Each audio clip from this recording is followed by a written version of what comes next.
Our workshop today is marketing techniques. This is a rescheduled event from last week. There were some technical issues, unfortunately.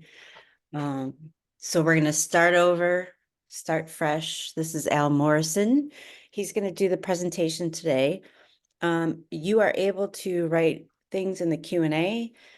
You're also able to type questions in the chat. And if you want to speak directly, you can raise your hand. And we'll stop periodically to check on any questions you guys have. So with that, this is Al. We're ready to go.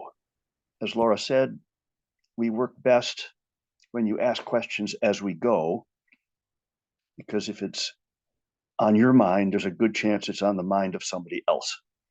So be the bold one to raise your hand and ask the question, because it's a good chance there's other people that have exactly that same question in mind. If you were part of the ill-fated marketing techniques last week, we had horrible technology problems for which I apologize. I got my Spectrum organization looking at it. Maybe we've solved it, maybe we haven't. So I think we've got it good for today. So here we go. SCORE is a national organization that has a mission to help small businesses. We like to think of ourselves as the counselors to small business. And we do that through two things. We do it through mentoring and education. So mentoring is one-on-one. Education is what we're doing today. These webinars, workshops, call them what you like, it's education. Our vision is to have every person that wants to has the support necessary to thrive as a small business owner. So every person is a very bold vision. We are not there yet, but we're working on it, and we do it one person at a time. SCORE is a national organization. We're a partner of the SBA, the Small Business Administration.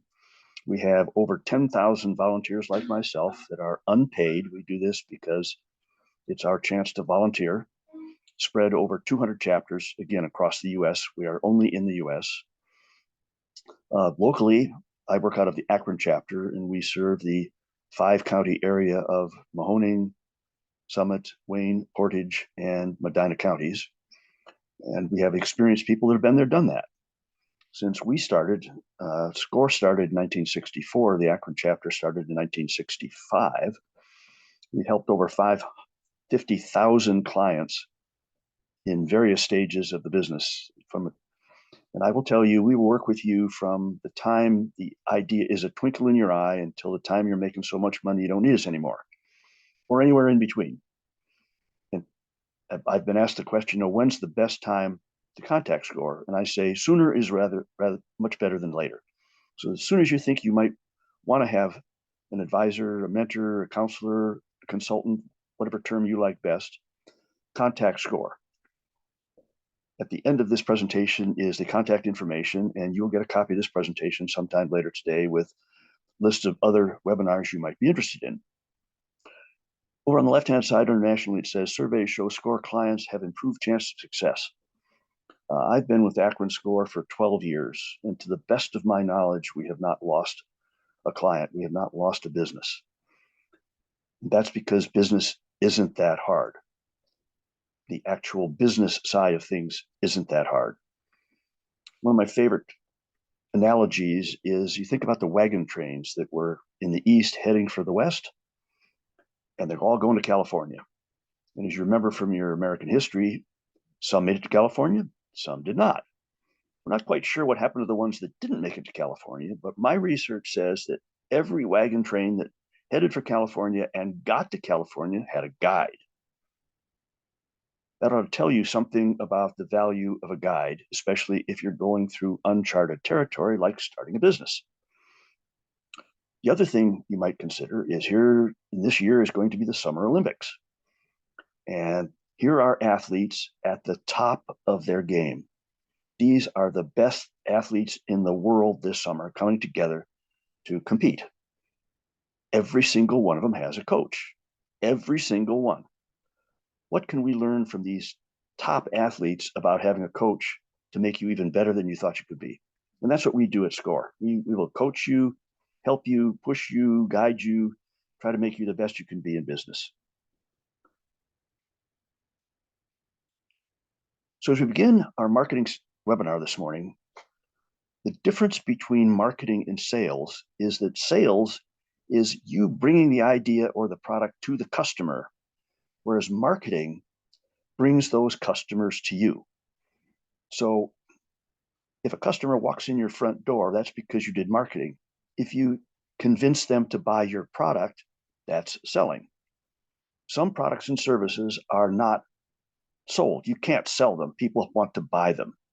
So marketing is what brings them in so they have a chance to see your product, your service, get a chance to you to talk about it, so maybe they will buy it. So marketing brings the customer to you. So marketing is finding out what your customers want and tell them about it. It's really important that you know what those customers' wants and needs are and express a real desire to help them. So when you said, okay, how do I decide what a customer wants? The first thing you have to decide is who are you going to sell to? Who is that customer? What are the demographics of that? The gender, geography, where are they, income level, buying habits, whatever it might be. What is that ideal customer? So you always want to begin any business with the customer and decide what they want and need, and then bring that to them, as opposed to saying, well, I've got a product, let's hope we can find a customer. And the business landscape is littered with the bodies of products that nobody wanted to buy, because the business started with the product and said, I think it's a good idea. My friends and neighbors think it's a good idea, and they take it to market, nobody buys it. So you want to always start with a customer. When you start with a customer, in the vernacular of the marketing people, you start with a persona. All right. That persona is the definition, description, demographic of that ideal customer. Everything then evolves from that persona, particularly your marketing plan, because you can then tailor your marketing plan to that persona and speak directly to them. It also will give you a clue as to where that fan base hangs out, and you can optimize your marketing spend because your persona is your target market. Now, some of you say, well, what if I've got two or three? That's fine. You can have more than one, but each one needs to be unique. Each one needs to be special. Each one needs to have its own marketing plan. And you said, what does that mean? Well, if I have a product that might be used by anybody, I might suggest to you that that use would be different depending on their age bracket. So you would have a different marketing message depending on the age bracket for that product. Let me give you an example. Let me talk about Al's Bike Shop. Al's Bike Shop is going to particularly market to women who are left-handed between the age of 25 and 45, who own their own home, they're professionally employed and college educated. You say, well, that's pretty specific. You're right. Perfect. That's exactly what it should be. Because I will suggest that a woman between 25 and 45, if she's riding a bike, is riding it for a very, very different reason than a woman that maybe is 65 to 75. So therefore, you need to keep the marketing messages separate because they're different people. They have different wants and needs, have different use for that very same product. They use it differently. Grandma rides the bike with her grandchildren. A younger woman may ride it for sport, exercise, or competition. So you can't mix those two up, because if grandma hears that bikes are designed for people that want to race, grandma's not interested. But it's the exact same bike. So grandma needs to know that it's pretty lightweight so she can get it out of her trunk, and grandma needs to know that it's comfortable so she can ride with her grandchildren. It's easy to pedal so she can keep up with her grandchildren, and so forth and so on. So that's very different. So that's how you use that persona, by starting with the customer to begin to craft your marketing message and how you sell that product. And you always, always, always target that customer what they need. Because as I said, grandma rides her bike different than the younger woman does, maybe for competition. All right. So that's very, very important. Having said that, we come to the 4 Ps of marketing. It's the 4 Ps in the marketing mix. So I'm going to stop, take a breath, take a sip of coffee, see if anybody has any questions at this point. All right, everybody. If you have any questions, go ahead, type them in or raise your hand.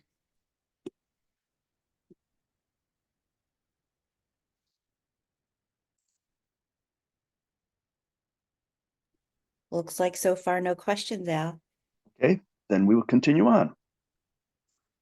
The marketing mix, as I said, is the 4 Ps: product, pricing, promotion, and place. Product is the definition of that product or service and how it relates to the needs and wants of the customer. Pricing, you know what pricing means, but pricing is very much a marketing decision. It's not a financial decision, it's a marketing decision. Promotion is that collateral advertising, publicity, internet, social media that gets the word out. In place is where that product or service is, how it gets to the customer. Because that may have a bearing on what that product costs, depending on how you get it to the customer. Amazon is a master at that because they have free shipping, or so they say. I'm sure it's buried in there somewhere. So let's take each one of these in turn. Product or service needs to have specific, unique features so that you're different from everybody else. You do not want to be the same as everybody else. You want to be different. So you ask yourself, what are those unique features that give it that value to the customer? What are their special benefits that are unique to the customer?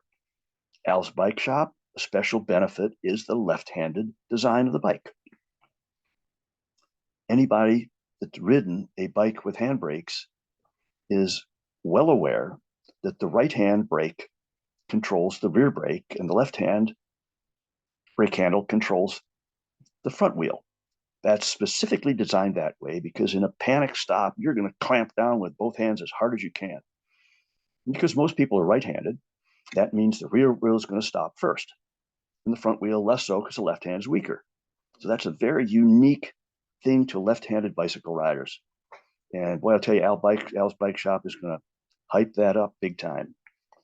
Because if you're a left-handed bike rider and you ride a right-handed bike, and in a panic stop, you grab a hold of that as hard as you can with your left hand, the front wheel is going to lock up and you go over the handlebars. So every left-handed bike rider knows and appreciates that feature. Then you want to think about the customer's total product experience, last point. And the 3 things that it turns on are delivery, quality, and cost. And in the world we live in, the real world today, you can only have 2. You can have rapid delivery, high quality, but you can't have those 2 in low cost. It's not possible. Now, I can have rapid delivery and a lower quality and a lower cost. Okay, but I have delivery and cost, I don't have quality. So you can only have 2. You need to think really hard about what that is and what's important to the customer. What do the customer value? As you think about your product or service. And then any description of your product, anything that you're marketing, you need to remember that people don't buy things. They buy what those things do for them. So I don't buy a pencil because I want a pencil. I want a pencil because I want to write. So I'm going to touch briefly on the difference between good marketing and great marketing. And I'm going to use the lowly paperclip as my example. Good marketing talks about the product or service. So I can tell you about the paperclip. It's made out of metal, it's springy, it comes in colors. And that relies on you, the customer, to figure out why you might want to buy it. But the lowly paperclip is designed for one thing, to hold papers together. And it does that better than any other option for holding papers together. Glue does a great job, but you can't get them apart. Staple does a really good job, but try to get the staple out and not dog ear the corner and have a jam in the copy machine? Can't do it.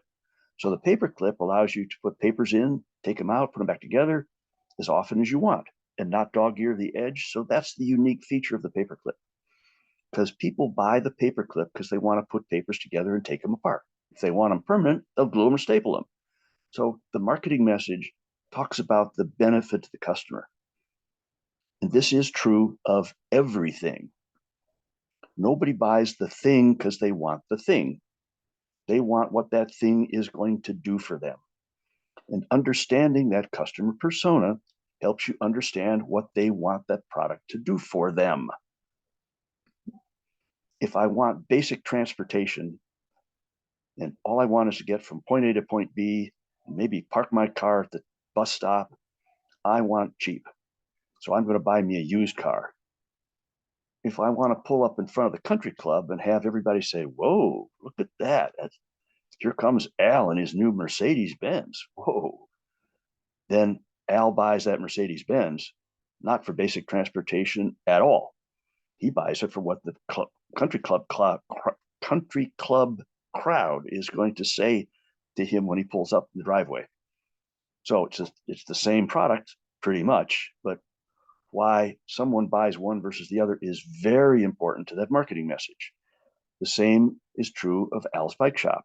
Remember, grandma rides her bike for a very different reason than the younger woman is riding for competition. So grandma doesn't buy a bike because she wants a bike. She wants to bicycle with her grandchildren. So that's where the marketing message becomes very important. To tell her all about the bike doesn't help her decide if it's going to be easy to ride with her grandchildren. So great marketing answers the question, what's this product do for me? And does it meet my specific needs? And if you hear nothing else about marketing, please hear that unique marketing message tells me why I should buy that product and why that's the best product or service or whatever it may be for me to buy. And so if it explains to grandma why she can ride with her grandchildren using this bike rather than any other bike, that's what she's going to buy. So questions about the product and the marketing message that goes with product. Go ahead, type your questions if you have any. I forgot to say, if you're back again after last time, thank you for persevering and actually coming back. I appreciate that. And if you're new, thank you for taking a chance again and coming to hear what we have to say at SCORE. I don't have any questions yet. Okay. So let's talk about pricing. And pricing is another very, very important part of that marketing mix. As I said, pricing is not a financial function. It's a marketing function. You want to understand how that price affects your position in the marketplace. Your position in the marketplace is what we're going to talk about. When you think of a marketplace, every marketplace looks like a pyramid. On the bottom is the number of potential customers you have. Going up and down is the price you charge. So if you think about it, the lower the price, the more potential customers you have. The higher price, fewer potential customers. Think about the car market again. At the bottom of the pyramid are used cars. Used cars are cheaper than new cars. They get sold and resold and resold. And more used cars are sold in any one year in the United States than all new car vendors combined. Now, that doesn't mean you can't make money at any place in the pyramid. You just need to think about where, remember, your price, your quality, your delivery is in that pyramid and price it accordingly. Because you can, on those three things, you can only have 2 out of the 3. So maybe how might this work in real life? Let's talk about Ann and Bob.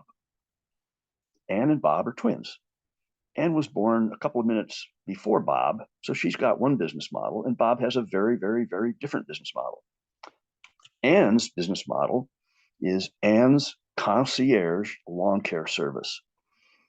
Ann has a team of people that come out, they manicure your lawn, they edge it, they trim it, they pull the weeds, they make it look gorgeous. If there's Needs fertilizer, they fertilize it. Needs water, they help water it if you don't have a sprinkler system. They just will do everything they can to make that work for you. And if you let her know ahead of time you're going to have a garden party, she will come out a week before and fertilize your lawn. If it doesn't rain, she'll bring a water truck out for you, assuming it's a reasonably small lawn. She'll manicure it the day before your garden party so it looks great when your people show up. And only sells her service by the season. So if you want to have your lawn cut by Ann while you're on vacation, nope, Ann won't do it. So she's got a very, very specific business model and employs her people all year round. So she has a consistent team. That team wears khaki shorts, khaki pants, white tennis shoes, and a white logo shirt. And Ann's rule is if your shirt gets dirty, you change it. So you must carry a second shirt in your truck at all times. Ann employs her people year round. In the wintertime, they tear into the lawn care equipment, they rebuild it, they paint it, they clean it, they shine it. So in the spring, it comes up and running. She's ready to go. Her people are loyal to her. She pays them well, and everybody wins. That's Ann's, and she prices her product high, relatively speaking, to other places in the pyramid. Her brother Bob, completely different model, completely different business model. So when they get together at mom and dad's for a cookout, they talk about how much money they're making, and believe it or not, they make about the same amount of money with completely different business models. So what's Bob's business model? Bob's business, he calls it Bob's Cuts. And that's what Bob does. He cuts your grass, period. So his guys show up, lawnmowers come off the truck, cut the grass, lawnmowers go back on the truck, off they go. You got weeds, not his problem. You want it edged, not his problem. You got grass in your driveway, not his problem. He just cuts grass. You want to cut your grass for the winter or while you're on vacation? Sure, he'll come and cut your grass while you're on vacation. Bob's team, every year he lays them off in the fall. Gets new guys every year, new people every year. That means he's got to train them. So he does that. Does Bob have a dress code? Not at all. If Bob's team shows up, they may or may not have a t-shirt on. If they do, it may or may not be today's. It could be yesterday's or the week before. Ann does not allow her team to smoke on the job. Bob could care less. So Bob has a very different model. So Bob does not do anything with his team over the winter. He lays them off. In the spring, team shows up. Some of the lawnmowers start, some of them don't. They got work to do on the lawnmowers. They do the work in the spring. But it's strictly cutting grass. But believe it or not, they both make about the same amount of money. So you think about some of our stores, the high-end stores, maybe a Macy's, has a very different business model than a Walmart or a Kmart. Both do fine. Very different customers, coming back to the persona, very different product, very different level of service. Very, very different. So, Bob's quality is so-so. Bob's price is low. And that's what Bob is. And high price, high quality, great service. So Ann has a very different model. So that's how that works. And you cannot, in any one given product, be in more place than one on the pyramid. Because if you are, you confuse your marketplace as to who you are and what you are. So Ann signs up for the season. Bob, cut your grass whenever you want. Very different models. Ann will not take on vacation work. Bob will not take on seasonal work. You want to sign a seasonal contract, that's fine, but he bills you week to week and charges you for the season. Very different customer set. So you can now think about who would buy Ann versus who would buy Bob. And that gets you back to the persona of who that person is. When you think about your pricing, you can think about what does the market charge? Well, the market doesn't charge just one price. It depends on other things. You can be at the high end like Ann, you can be at the low end like Bob. You want to think about whether you're going to be a leader. You're going to have everyday low price is another strategy. And how do you do that? You can mark it up based on cost. You can bundle things together, two for the price of one. Think about your customer. Uh,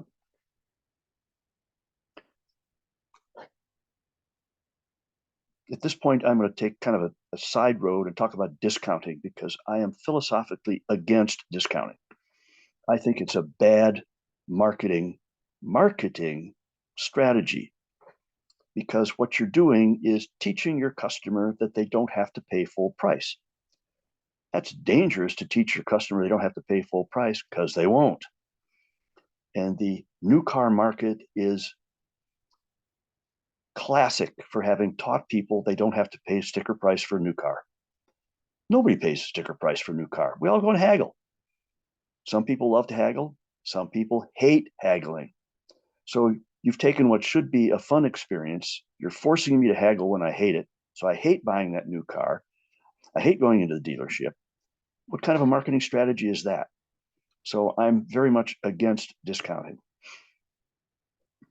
in any way, shape, or form. When you think about price and you exchange price for value, so people pay a price for what they value. And in Bob's case, they value getting grass cut. They just want me to cut it. Don't worry about the weeds. Weeds are green. Cut the grass, low price. That's fine. That's absolutely fine because they're paying for what value they get. In Ann's case, much, much higher value. Manicured lawn, garden party prep. Uh, that's the value that people pay for, which is really important. Now, if price and value are interchangeable, and I discount that price, what does it say about the value? It isn't worth as much as I'm charging. And I got ads in January for a Christmas season special for a product that was 55% off retail. What message did they send to me about the value of that product? Well, it sure ain't worth retail price. That's for doggone sure. And they don't think it's worth retail either because they're discounting it 55%. So not only don't they think it's worth the money, they're telling me it's not worth the money. So don't pay full price. I think that is a questionable marketing strategy at best.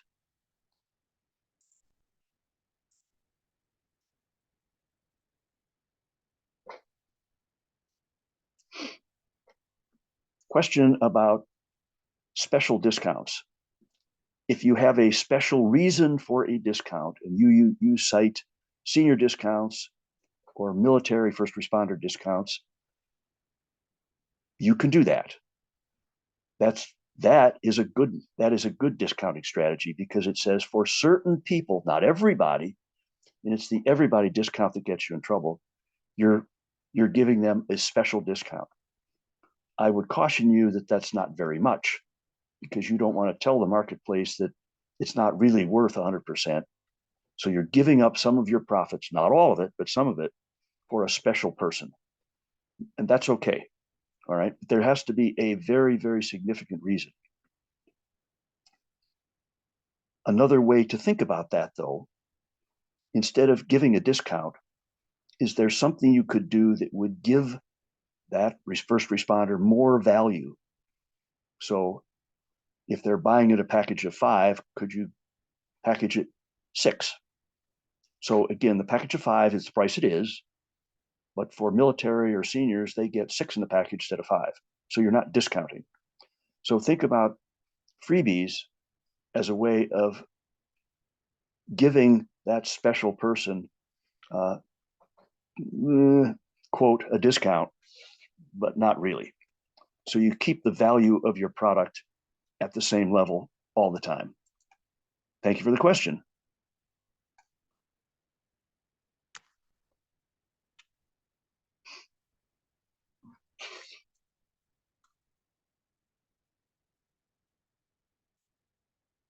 So as you think about pricing, don't think of pricing as a set it and forget it.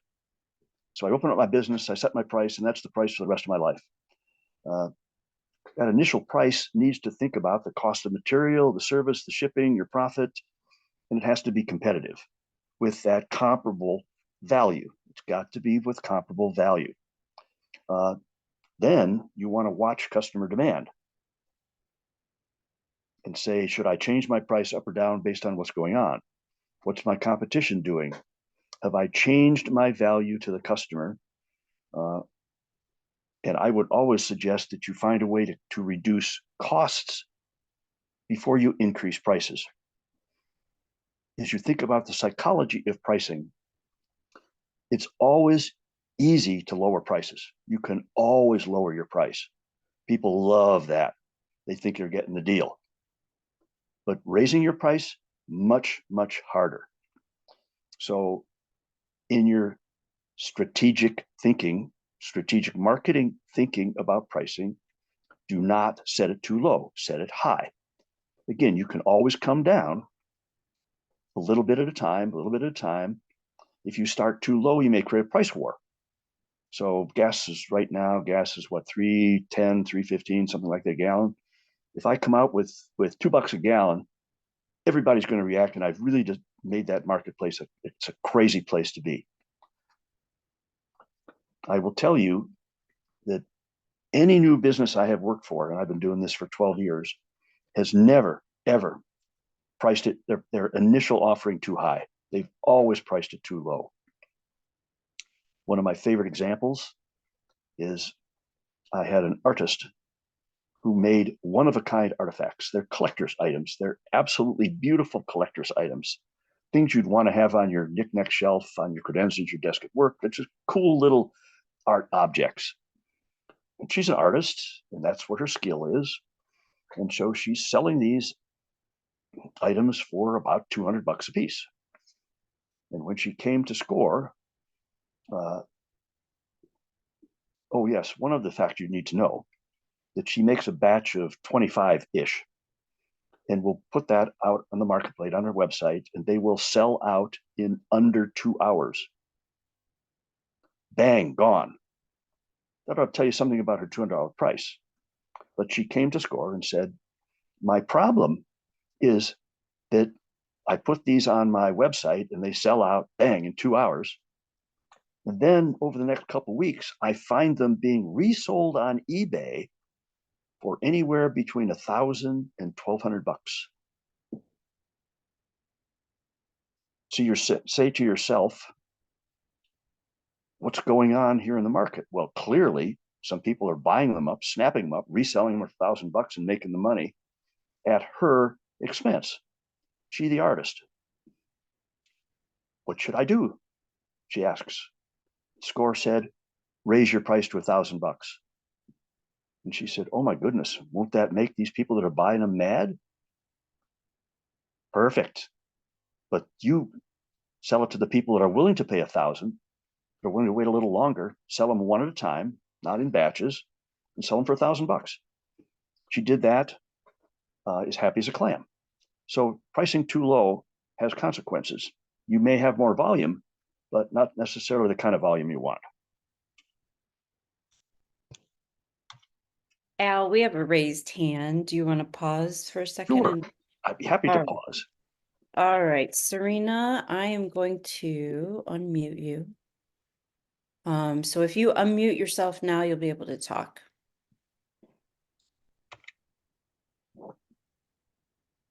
I honestly think that he's now answering my question, but I guess I would kind of maybe just further ask. I'm a CPR and first aid trainer, and so the people that are coming through for the training that I provide are in need of 2-year certifications. My question is there at any point that maybe I could offer a discount?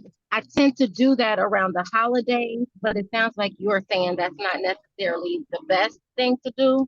So I guess, do you have any strategic ideas? Well, this is either a initial certification or a recertification. Is that correct? Yes, both. And what you have learned is that people will pay your full price, right? Absolutely. Then Absolutely. why would you discount it? I mean, just because it's Christmas time and you feel generous doesn't mean you should discount your product. That's what I heard you say. And I feel, Exactly what I heard you say, but you then also mentioned freebies, maybe. well, um, there's these little protectors you can buy if you're doing mouth to mouth. They come in a little plastic bag that if you are giving mouth to mouth, you can use those in between you and the person that's in trouble. You might give that away as a freebie. Okay. Or something else you might give away. You could do that again at Christmas time or the holidays to attract people there. Uh, there is a tanning salon down the street and around the corner from me. And I was talking with the owner.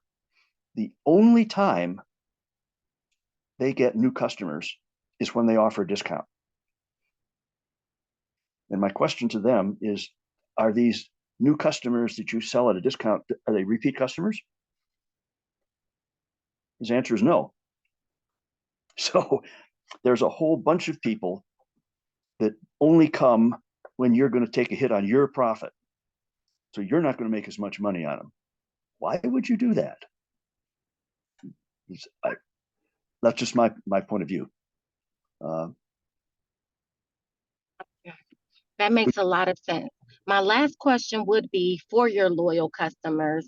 So I currently, you mentioned the resuscitator masks. So Mhm. I do offer those, but I do offer them at a price. So maybe that is something that I can offer free of cost, but any ideas or suggestions in terms of maybe for those returning customers that you want to express your, your gratitude? Well, repeat customers are the best customers in the world. So if you're going to give away a freebie, I certainly would give one away to them. And if it's every 2 years, I'm sure in the 2 year period, I would lose it or damage it or something. So giving me another one would be a real benefit. I would love that. Uh, so let me, but again, I really don't, I feel strongly about not discounting. Uh, okay.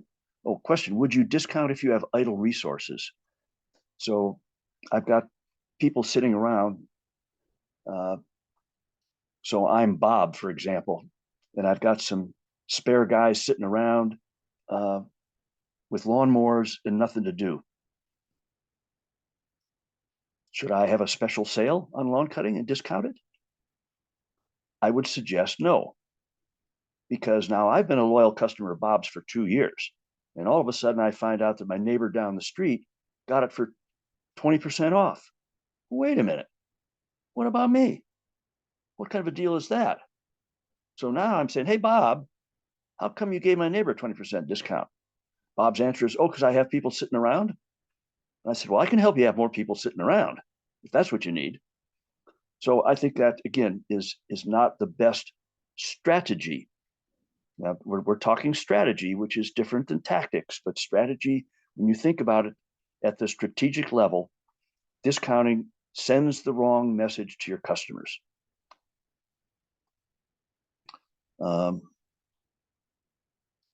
What would you suggest for promotion for a regulated service business like insurance?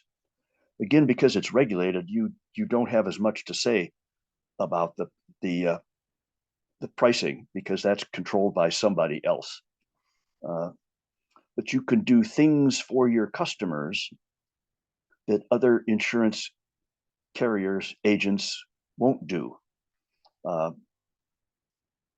So you could provide, I'm just thinking off the top of my head, but if you gave a safe driving, defensive driving class to my teenage son for free, maybe it's a half-day driving lesson.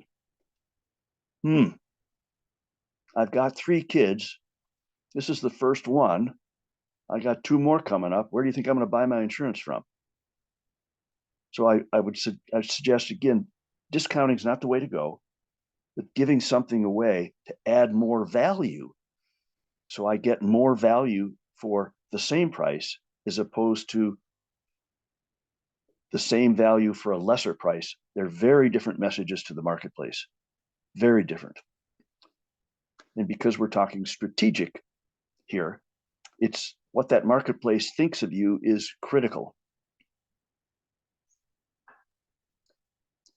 Question, you could also discount to increase inventory turns or move the product that has a shelf life.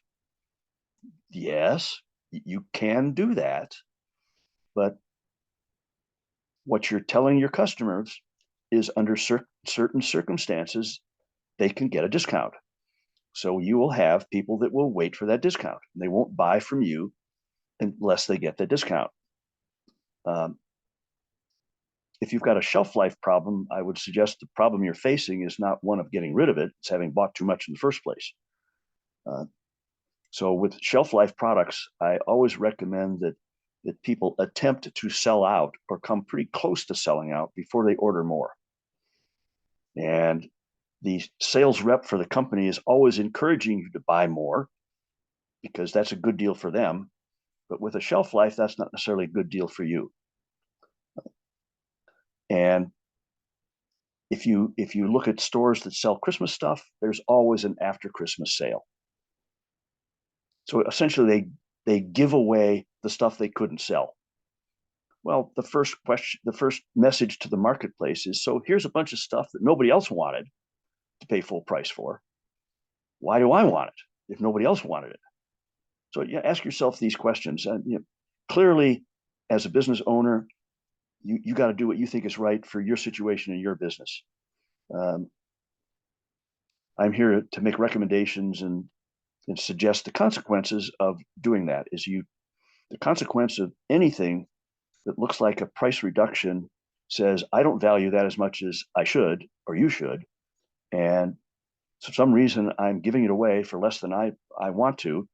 So that means I don't think it's as much value. So you probably, my customer, shouldn't think it's that much value either. Things to think about as you, again, thinking about pricing as a strategy, not as a financial function. So Al, there's a question. One of the first ones was, I'm a startup company with a handmade product. I've come to realize I need inventory of items. Do you have any suggestions or thoughts about this? How do you know what people will pay for your item? We are having a pricing workshop on Wednesday with Al. If that's something, Kathy, you want to register for, it's on our website. And then Al, I don't know if you have any other notes for this question. Well, with a new business, that's always the tough question. What should I price it at? And you can't sell it until you've already made it. You can't make it until you've already bought the stuff. So you've got a lot of money invested in the product. So the tendency in a startup, not knowing what the price is to worry, price it, sell it. A cooler head called your score advisor might be somebody you'd want to talk to long and hard about, is there a price I could start at that's high enough that might convince me the value of my product to others? And if not, give me a platform to reduce my price from rather than trying to increase the price. Because increasing the price is very difficult to do in terms of what message to the marketplace, the strategic message, right? So all of a sudden you think it's worth more money. So tell me what value you added that means the price went up.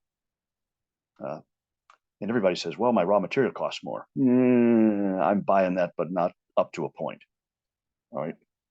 So if you'd like more, as Laura said, we're having a pricing workshop next day, tomorrow. Again, 10:30. Love to have you come.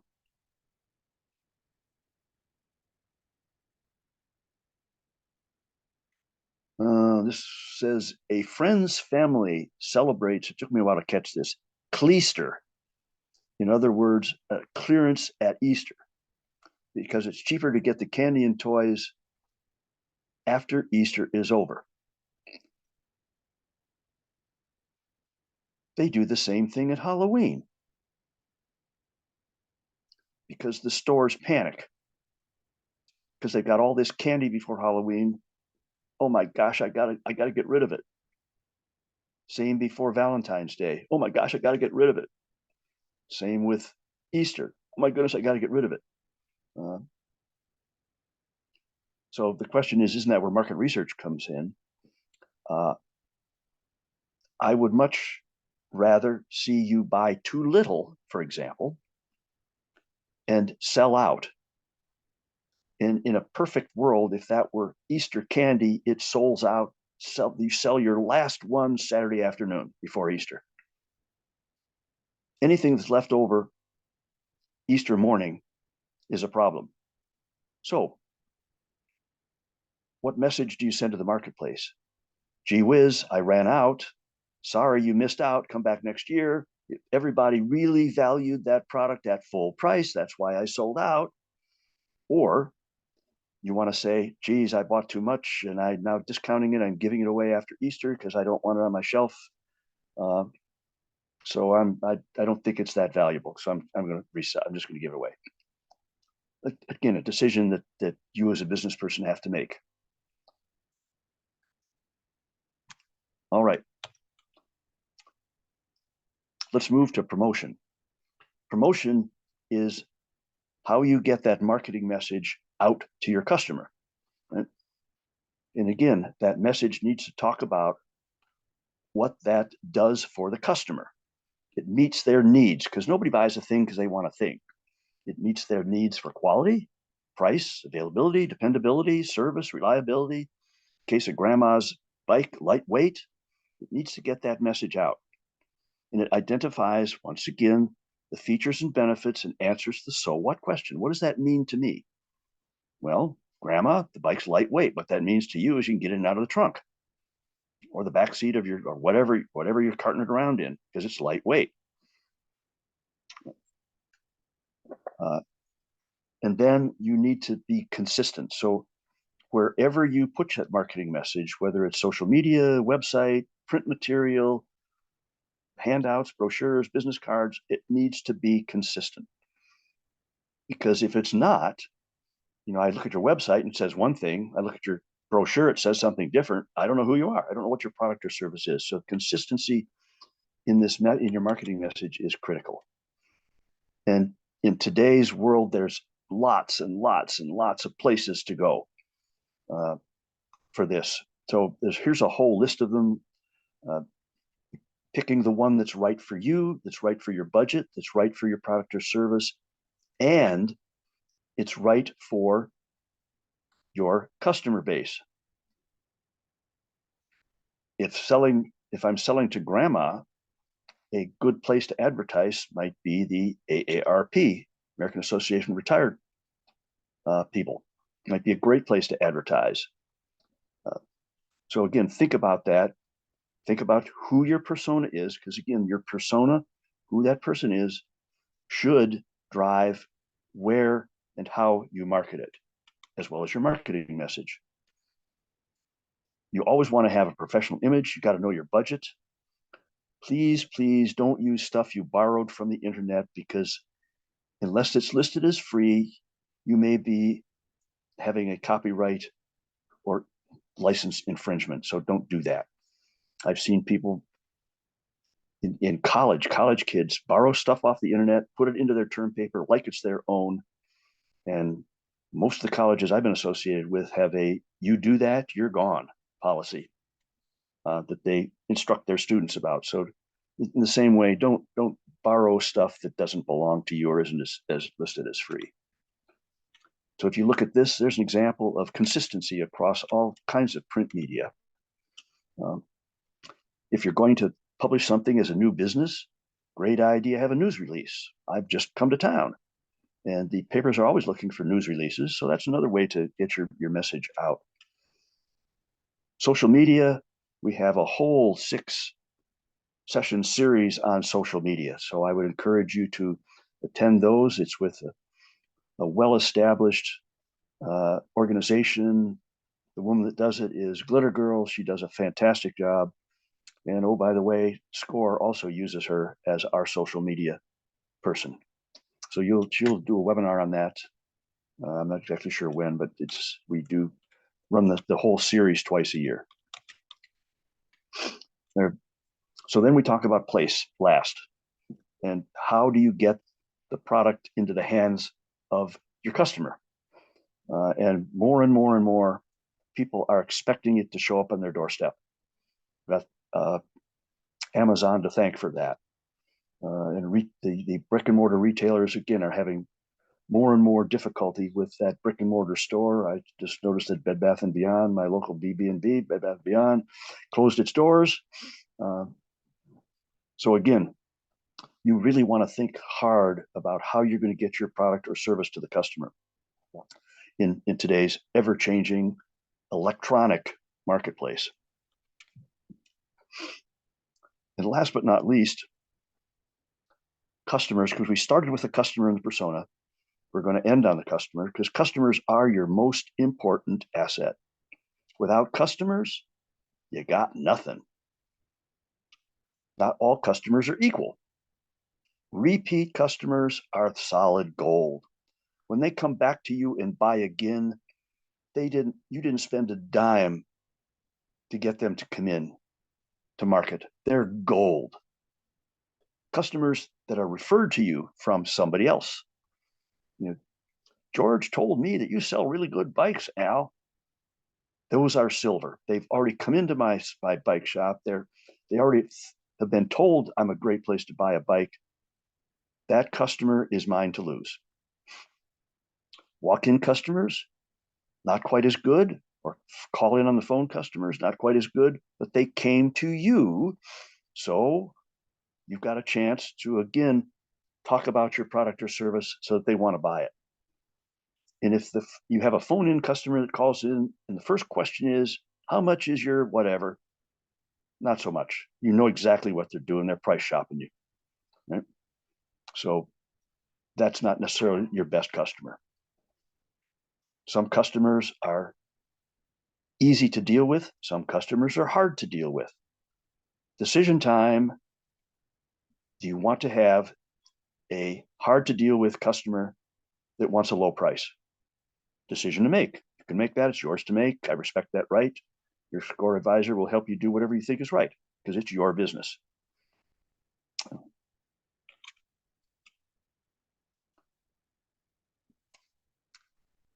We did a survey of over 1,000 customers, and for every 100 lost customers, 68 were lost because of indifference, I could care less, of the person or staff they talked to. 68 out of 100 customers that were lost, that would have been customers again, those golden customers that would have come back, didn't come back because nobody cared. 24 were lost because they had a complaint, it wasn't fixed. Asterisk down at the bottom, 8% simply decided to shop elsewhere, moved out of the area, died, who knows what happened.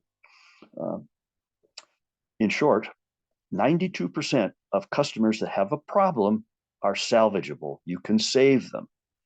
The truth is, customers that complain are doing you a favor, right? A favor, because they're telling you what's broken, so you have a chance to fix it.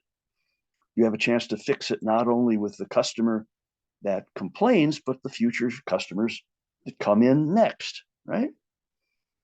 So customer service is critical.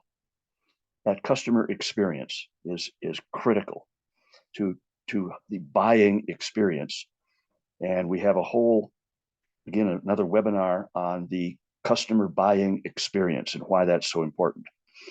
Customer service, again, is a marketing tool. It's a strategic tool in disguise. It hides behind a person that's representing you or you yourself. I'm going to suggest, and we talked about megatrends yesterday, day before, last week, about one of the megatrends is the world is moving to valuing experience as the differentiator between various products and services. That people are paying more and more and more for the experience that they have although the product or service may be similar. Think about Disney World and what you pay for a 3-day pass at Disney World. It's outrageous. And what do you walk away with? Nothing, just the experience. Buy a ski lift ticket in Vail, Colorado. I think it's north of $150. You get on the ski lift at 8.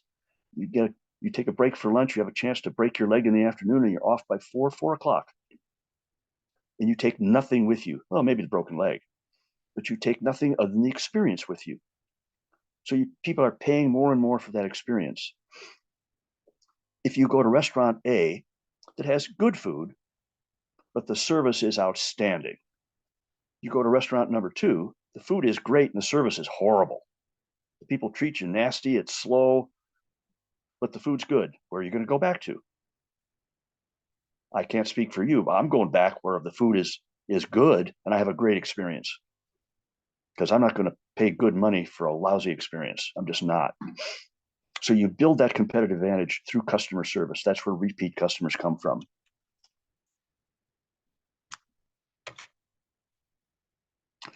And I won't spend a lot of time on employees, but the employees, if you have employees, they are the front line of customer service. So that's something you as the owner need to continually reinforce, that customer service is what it's all about. And satisfied customers are your most important asset. Unresolved complaints is a killer. You make promises to the customer, you're going to fix it, and you don't. Make sure everybody feels that way. And in your packet will be the 10 commandments of great customer service. And it all starts with, as we began this webinar, with a customer. Everything starts with a customer. So things you should do, again, will be in your handout package that comes later today. And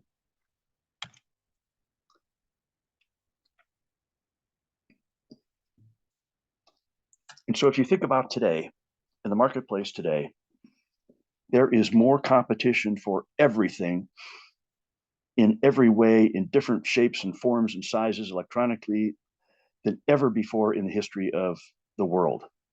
That means that professionalism by you and your employees becomes critical. That first impression may be the only impression people have. Customers today are more mobile than in the past for a lot of reasons. They're not only technologically mobile, they're physically mobile. They move around a lot more. They move housing, homes, careers, much more mobile. And so that's part of your business strategy. So you can't take them for granted, and you have to respect them, and they'll be loyal to you, because loyal customers, again, are gold, absolute gold. And as I said earlier, customers really do you a favor by complaining. You may not think so when Mrs. Jones is yelling at you on the phone, but it's a chance for you to fix the problem and maintain their confidence in you. And that may be the only way you find out about a problem you've got downstream with a product or a service. And if somebody's complaining, you want to thank them for that. Thank you very much for letting me know we've got a problem. I can fix that.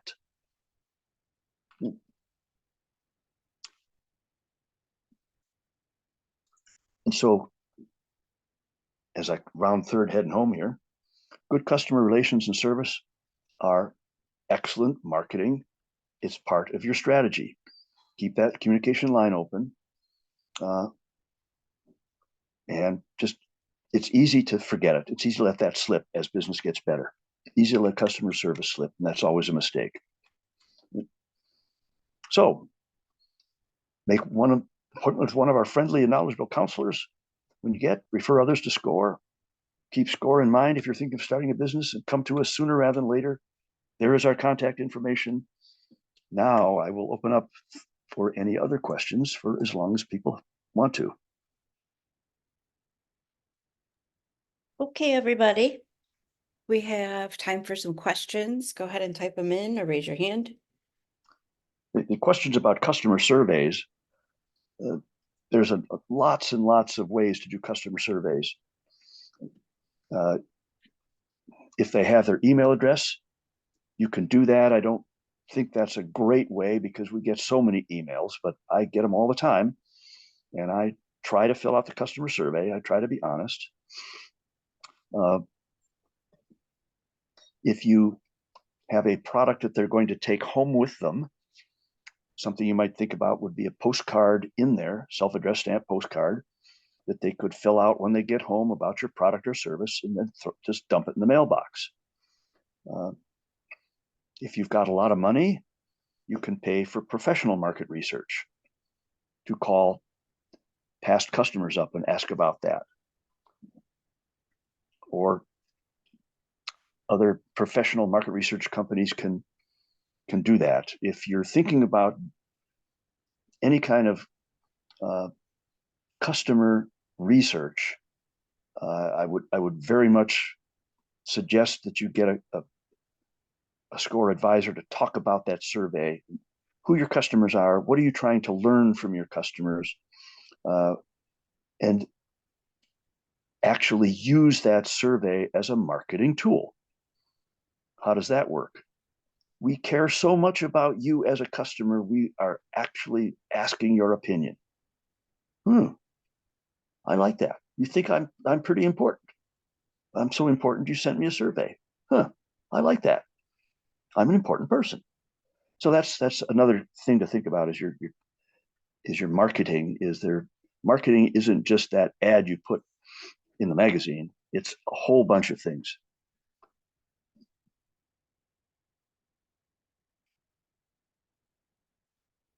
Any ideas or suggestions on creating free email automation to market to past customers?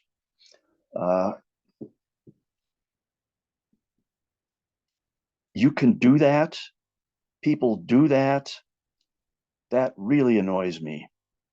That the person supplying me has put absolutely no effort into it at all.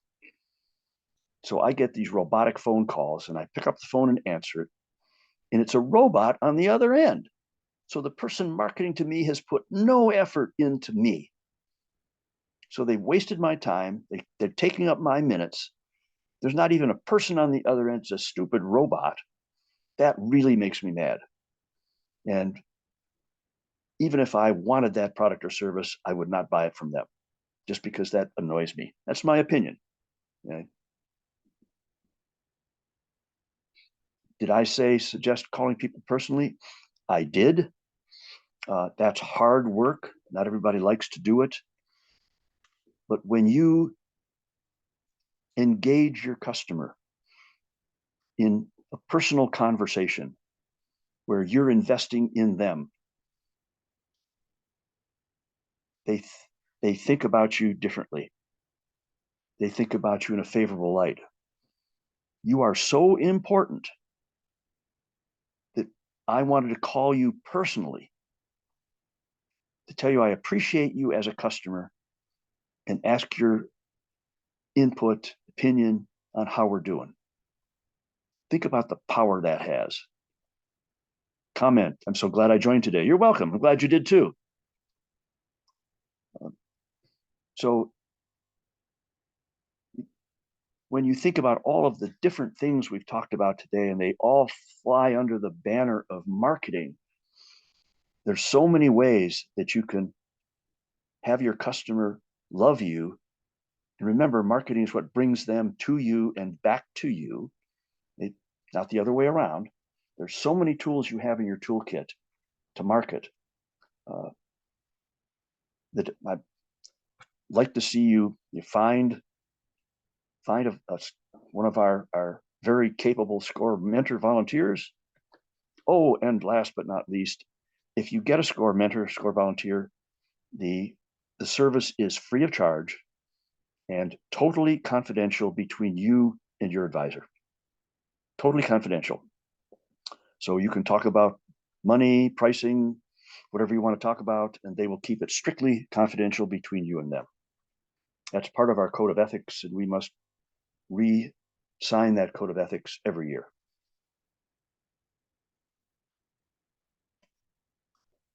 All right, everybody. Any other questions?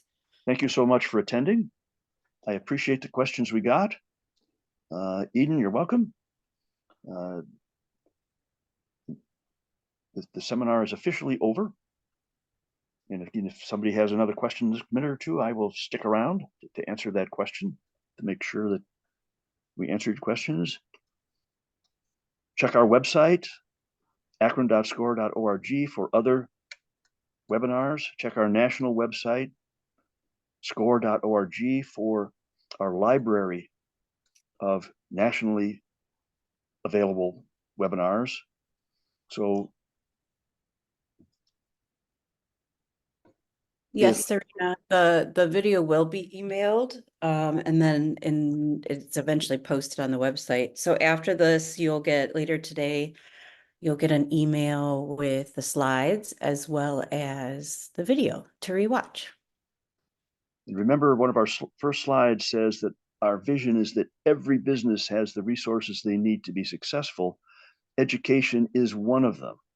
So if you don't educate yourself and let us help you do that, shame on you, because the resources are there. And you can do it one-on-one with an advisor. You can do it on a live webinar like this. You can do it on a recorded webinar. There's all kinds of educational opportunities. An educated business is a thriving business. Ooh, I just thought of that. I should use that. That's a tagline for something. Yeah, it's got to be from something. All right, everybody. Thank you so much for joining us. Wonderful day, everyone. Website for more workshops.